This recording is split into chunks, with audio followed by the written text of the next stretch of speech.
Hello everyone, very good evening. This is the next part regarding model organism. यहाँ पे हम discuss करेंगे Drosophila melanogaster, जो कि एक मॉडल ऑर्गेनिज्म है मेनली आपका जेनेटिक्स और डेवलपमेंटल बायोलॉजी के लिए. ठीक है. Model organism a model system for the developmental biology and the genetics. क्यों ड्रोसोफिला को मॉडल ऑर्गेनिज्म कंसीडर किया जाता है, इसके पीछे के रीजंस क्या हैं, इनको हम यहाँ पे डिस्कस करेंगे. Discussion.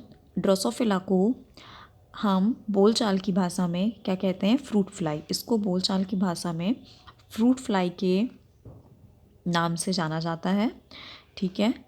One of the most commonly used model organism for biomedical science. Biomedical science में ये सबसे कॉमन यूज्ड मॉडल ऑर्गेनिज्म है. ठीक है.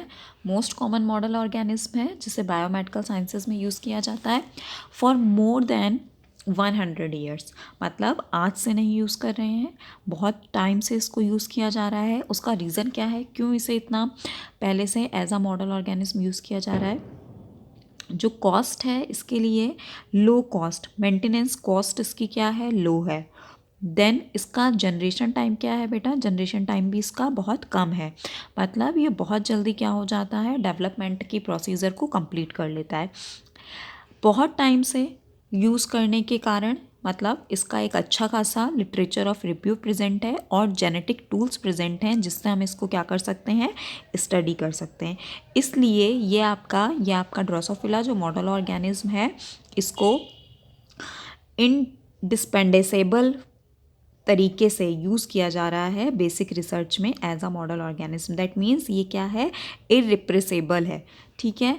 नेक्स्ट, ड्रोसोफिला जो है बेटा, मैंने पहले भी बताया था, वो आपका जेनेटिक्स के एक्सपेरिमेंट्स के लिए, एम्ब्रियोजेनेसिस, डेवलपमेंटल बायोलॉजी से related, neurobiology and other areas में मैं बोलूँगी कि मैंने रिसेंट में देखा है कि कैंसर के केस में भी यूज़ किया जा रहा है ड्रोसोफिला को एज अ मॉडल ऑर्गेनिज्म. ठीक है. तो आपका क्या हो गया, जेनेटिक्स में as a model organism, dev bio में, न्यूरोबायोलॉजी में एंड सम अदर एरियाज जिसमें आपका क्या है, अभी कैंसर को में फ्रिक्वेंटली इसका यूज़ देखा गया है.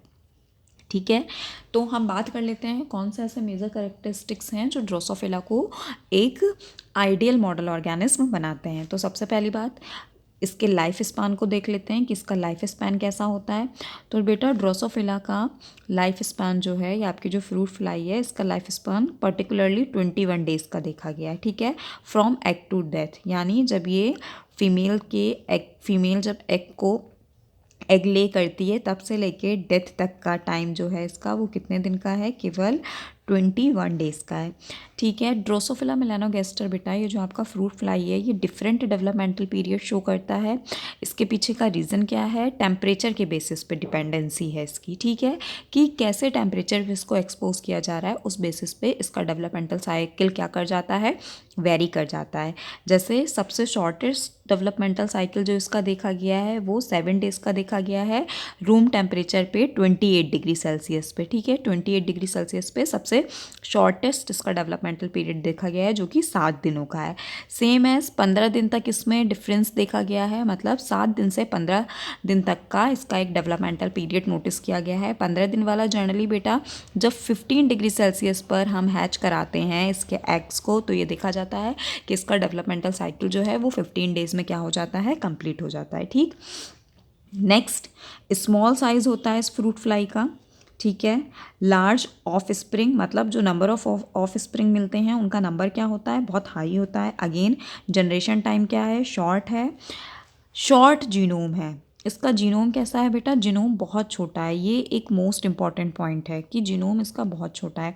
जैसे आपको पता है कि ह्यूमन के जीनोम में 46 नंबर ऑफ क्रोमोसोम होते हैं, जबकि ड्रोसोफिला के जीनोम में केवल 4 नंबर ऑफ द क्रोमोसोम्स होते हैं. लेकिन इसका जो जीनोम है बेटा वो सिमिलर होता है. मतलब जैसे एक ह्यूमन जीनोम में इस तरीके से डबल आर्म्स होती हैं, सेम एज ड्रोसोफिला के क्रोमोसोम्स में भी क्या होती हैं, डबल आर्म्स देखी जाती हैं. और इसमें एक 4th नंबर पे क्रोमोसोम होता है जो बहुत छोटा क्रोमोसोम होता है, जिसे जर्नली हम डॉट क्रोमोसोम कहते हैं. ठीक है. तो इसका जीनोम साइज़ बहुत छोटा है कंपैरेटिवली ह्यूमन के कंपैरिजन में, जिसको स्टडी करना क्या होता है, ईजी होता है.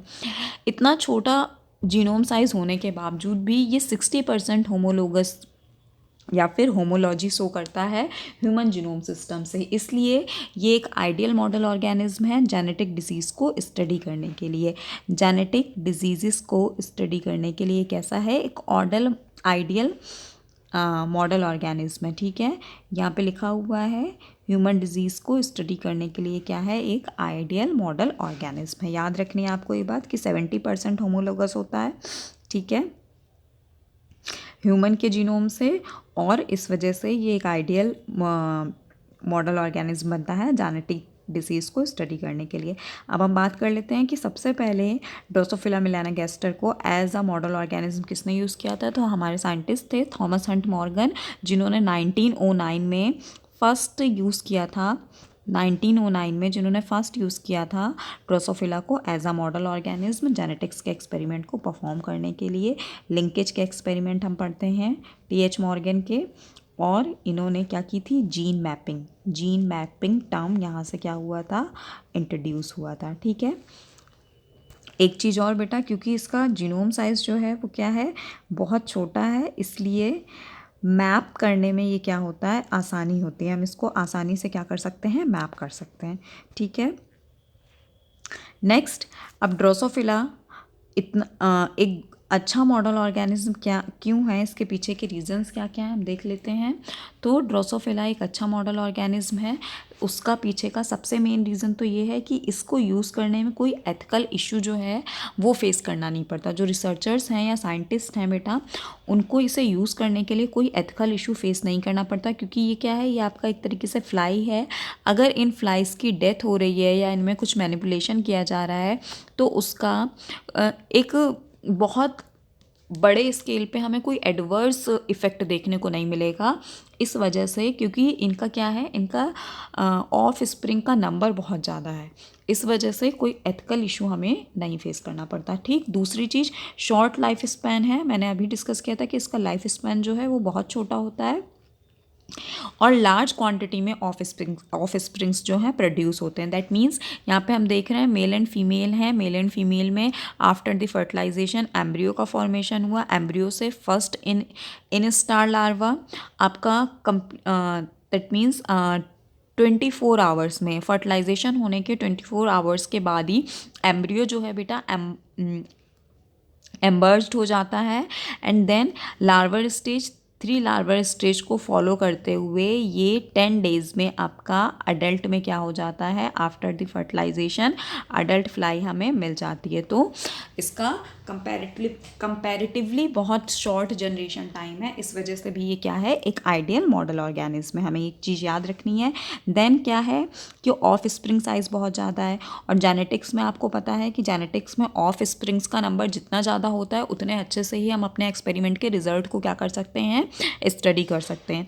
इस वजह से भी ये क्या है, एक आइडियल मॉडल ऑर्गेनिज्म है। That means short life span, इसका लाइफ स्पैन छोटा है, ऑफ स्प्रिंग्स का नंबर ज़्यादा है, इस वजह से ये एक मेजर रीजन है इसका क्या, आइडियल मॉडल ऑर्गेनिज्म होने का।